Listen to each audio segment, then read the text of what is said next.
Because we're worried. He is worried too. Kaya doon sa STDN, doon sa Lisboa, nung pumunta ako doon, ayaw ko nilang hiring, natatakot sila sila. Kasi baka pag na-hire ka, baka i-kick out mo daw yung mga gusto. Because of your experience, they might be kicked out. Yun sinabi sa atin ng Chinese na kaibigan ko, sa Juju, they are afraid of you. Ayaw ka nilang tanggapin dahil if you were hired, they will be, matatakot daw sila, baka ma-kick out daw sila. So, ayaw nila akong tanggapin. So, parang isang, we're glad to inform you. I'm sorry, we are very sorry. We're very sorry, we're glad to inform you. But I need a job sa akin. I do not care anymore. Gusto kong magkatrabaho. I need money. I need financial support for my family, for my needs. What is important to me magkatrabaho? I do not care anymore about position.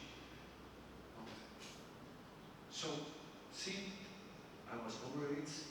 Pangalawa, I'm over-experienced. Pangalawa, I'm overage. Sabi ng kapatid ko nung pumunta sa airport, lahat daw ng papit ng ko, bayudita ko, yung receive ko, ibinigay niya lahat ng company sa airport, lahat ng mga contracting companies doon, nilagay niya.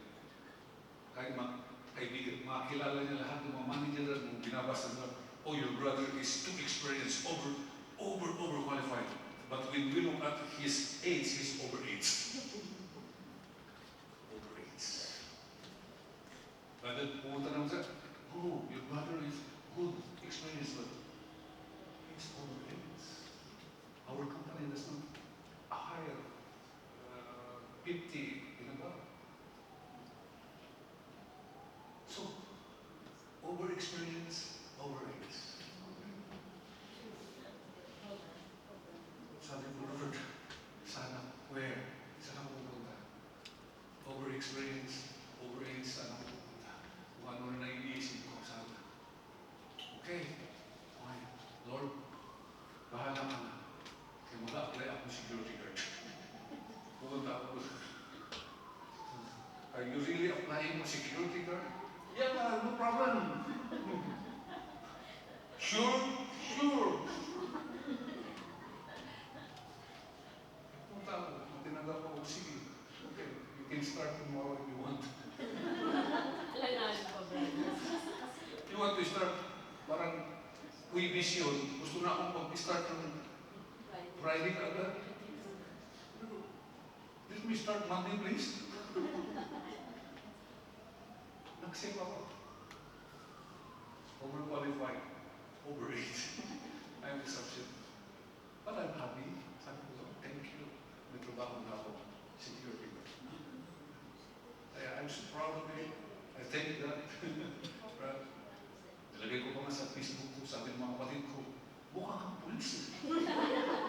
Pulis. Nag-pulis ka na una.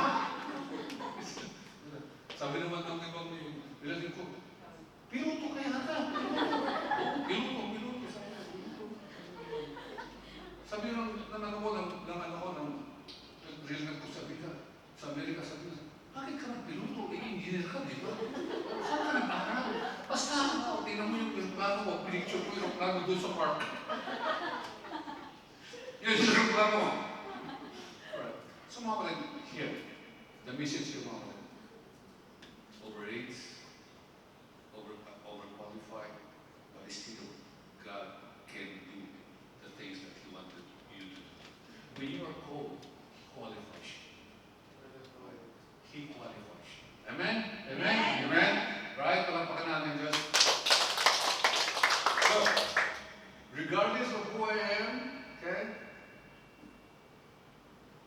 I'm unstoppable. Unstoppable.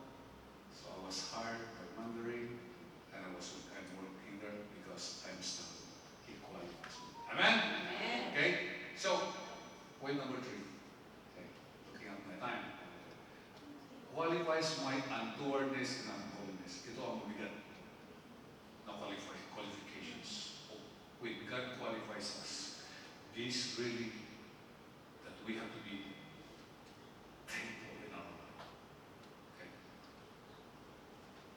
King David. Lust, love, murder, adultery. But why? Why King David continued to reign with Bathsheba with their great son and King Solomon? Okay. Why? If you will read the Old Testament, when king committed sin against God, they are castrated, killed, finished. But why? Why did God qualify King David to continue as king and even Bathsheba to become queen? Do you know the whole story? If you do not know the whole story, I will tell you in 1 minute. King David was at wartime at the time, war. All his soldiers and generals were at war. King David is at the palace. And then he saw Bathsheba, very beautiful girl. But the problem is Bathsheba was the wife of one of his generals. But King David wanted the woman so much, lust. So the girl was taken and given to her and got pregnant. While the husband is war. Very bad. Evil. No good. Masama. Right. But then God did not overlook these things. Of course, David has come in terms with God. David has to repent sincerely and truthfully with God. We didn't share our messages, but he has to go through a series of consequences. A lot of consequences. He was taken out as a king. His best son, pinakamamahal niya, na anak, siya naging rebuilding at gusto pumatay sa kanya. Right? And then become king of Israel. Momentarily, while King David ran out for his life. And after that, when Absalom, the son, died, he came back as become king. Now the question is, why God is still qualifying him? Why God is still qualifying him? And why God continue to love him? And why God continue to bless him? This is what I'm trying to point out now. With sincere repentance, with sincere confession of sin and repentance, nakita ni Lord yun. He went through his consequences, tinanggap niya yung mga consequences, and he was being qualified by God. So here, mga here is, God can qualify us all. Whatever we have done in the past, if we put in our heart to be sanctified, if we put in our heart a direction, like King David, he will continue to qualify us. Amen? Amen? Like King David. See? Bathsheba, naging queen pa siya. And, nagkaroon pa sila ng anak. Solomon, the best king ever in the Bible. Great wisdom, greatest wisdom. The most, or siya ang pinakamayaman, the richest man in the world up to now. No one, because it's already written in the Bible, that no other one will be as rich as Solomon. God qualifies King David. God qualifies King David despite of the last murder and adultery na nagawa niya. As long as we humble, as long as we repent, as long as we have a direction na iayos yung buhay natin, God will qualify us. Amen? Amen? Amen? Here, number one. King Jehoshaphat. Maybe you do not know King Jehoshaphat. King Jehoshaphat is one of my paboritong king, my favorite king in the Old Testament. He is a very righteous king, a very kind king. He loved God very much. His He prospered as a king, brothers and sisters. However, he committed sin against the Lord also. He partnered with King Ahab. King Ahab is his father-in-law because King Jehoshaphat married King Ahab's daughter. He partnered, and then when King Ahab wanted to get Ramoth Gilead, he partnered. He convinced King Jehoshaphat, King Jehoshaphat, come, be with me. Let's go and get Ramoth Gilead. This province belongs to us. But then King Jehoshaphat, no. King Ahab, let us inquire of the Lord. They inquired of the Lord, and the prophet said, no, you will die, King Ahab. But still he continued. King Jehoshaphat continued to support him. He continued to support him. So the consequence came. Ano yung consequence? 3 big vast army come to invade Judah. Because King Jehoshaphat is the king of Judah during the time. It's a consequence of his sin. But you know what? King Jehoshaphat repented. King Jehoshaphat asked God's forgiveness. And God, nakita ni Lord, God saw King Jehoshaphat's sincerity of his repentance and forgiveness. And you know what? God is so good. The consequence become a big blessing. The 3 group of big army, what did God say? King Jehoshaphat, don't worry anymore about this army. The battle is not yours this month. Ano sinabi niyo? Go. Tomorrow, go and face your enemies, and you will see the glory of God. Amen. Go and worship. Put your worship team in front of your army and just sing the song. Praise God, praise God. And while they were praising God, yung tatlong grupo, sila ang nag-away-away. And they killed themselves. And the Bible said, not even one survived. Sa libo-libong makaaway nila, na tatlong grupo, libo-libo, nagbatayan sila. And King Jehoshaphat did not do anything but only to praise God. They just praise God. And then, pagkatapos ng mamatay, lahat ng armas nila, supplies, pagkain, kinulimbat nila 3 araw. 3 days. Ang sabi ng Bible is, there's so much equipment and weapons and food na kinuha nila. So much. Sabi na napakarami na inuwi nila. So, the consequence become a blessing. God qualifies him to continue as a king despite sa kanyang ginawang kasalanan. This is where God's mercy and grace comes. He qualifies us. If we humble ourselves, He qualifies us. Nagkakasala tayo. Meron tayong kasalanan. Meron tayong nagawa. But He qualifies us. If we continue to humble ourselves, He will qualify us. If we continue to obey Him, He qualifies us. May makagawa tayo ng kasalanan. But continue. Because He will continue to qualify us. Tinawag tayo dito, He will continue to qualify us. Mga kapatid, I don't know. This church, alam niyo, the story of this church, I did not assemble this church, hindi ko ginubo itong church nito.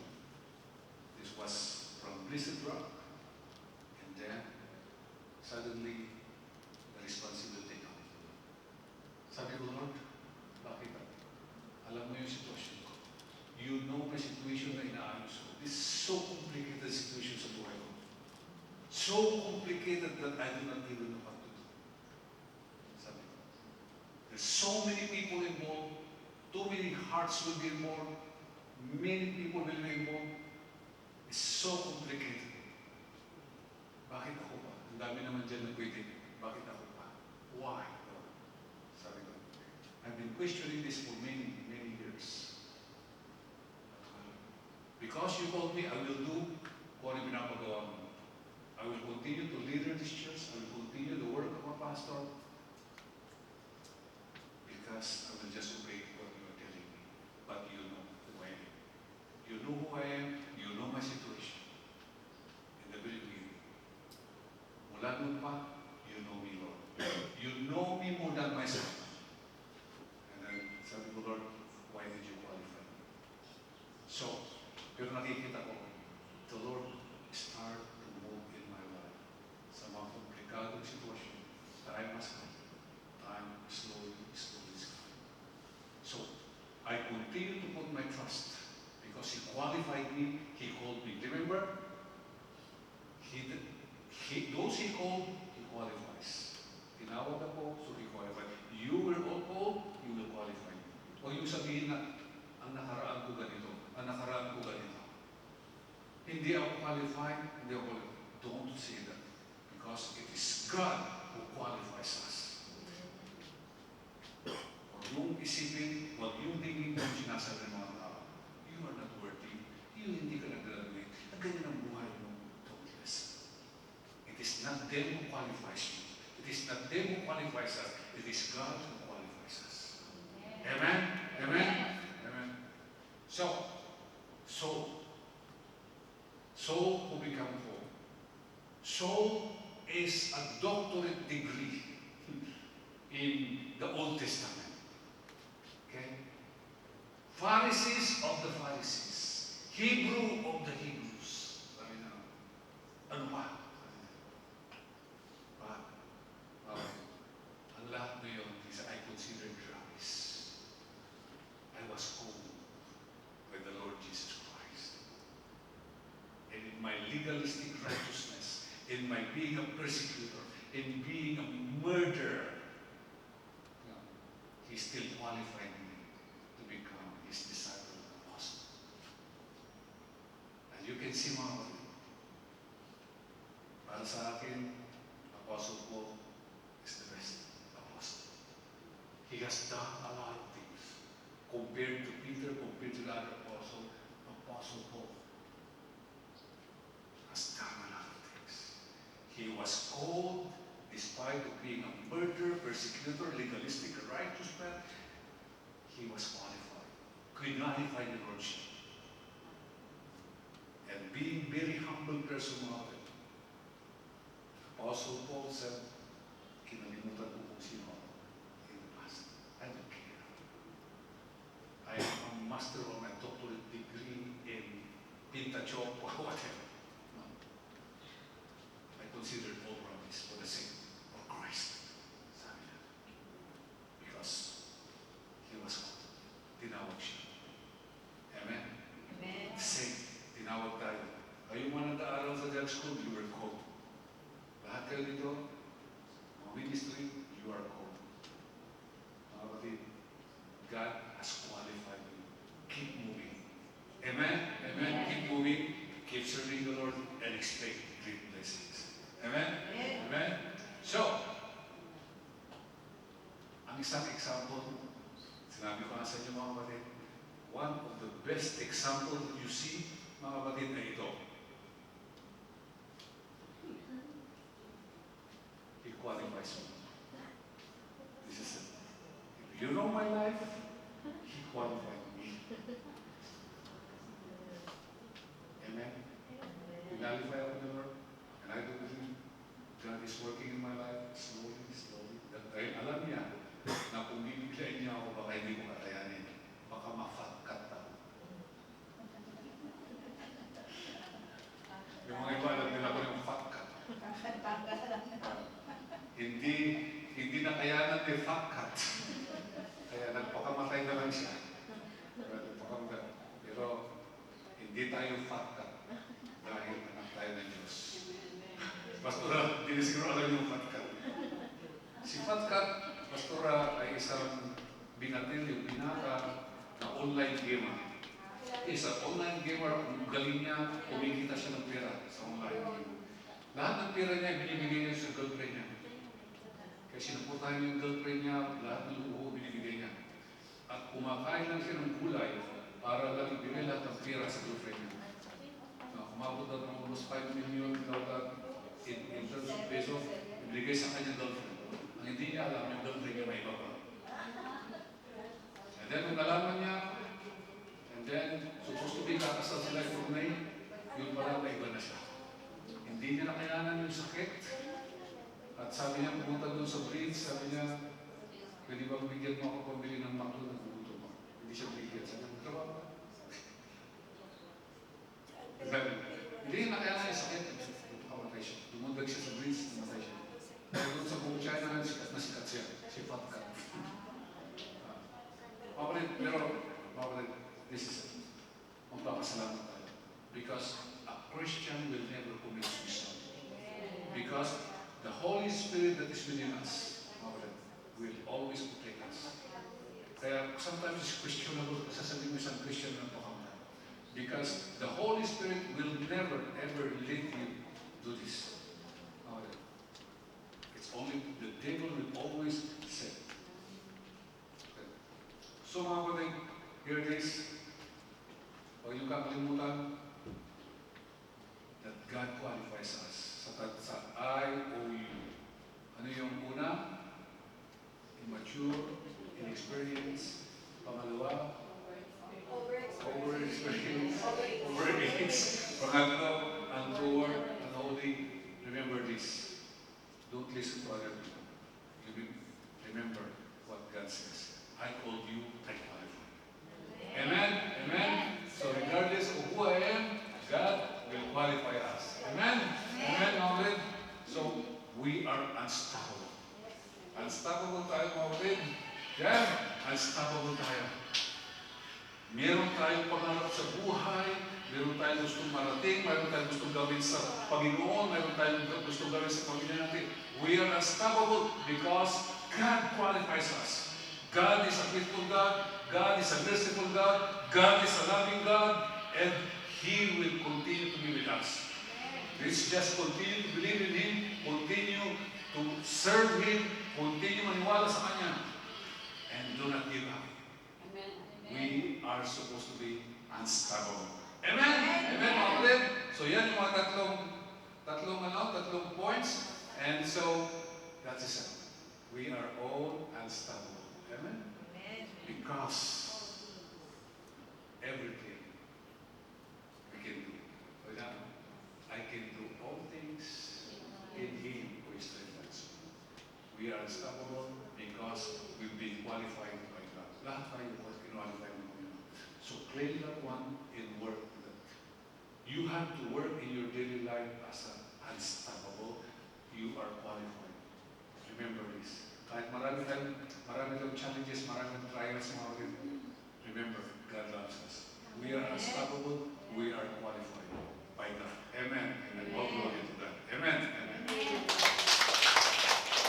Kayo, naman Diyos, maraming salamat po sa mensahe nito that you have called us, and by calling us, you have qualified us. Thank you, Lord God. We know that we are unstoppable because we are with you and you are with us. Maraming salamat po sa message nito. In Jesus' name. Amen. Amen.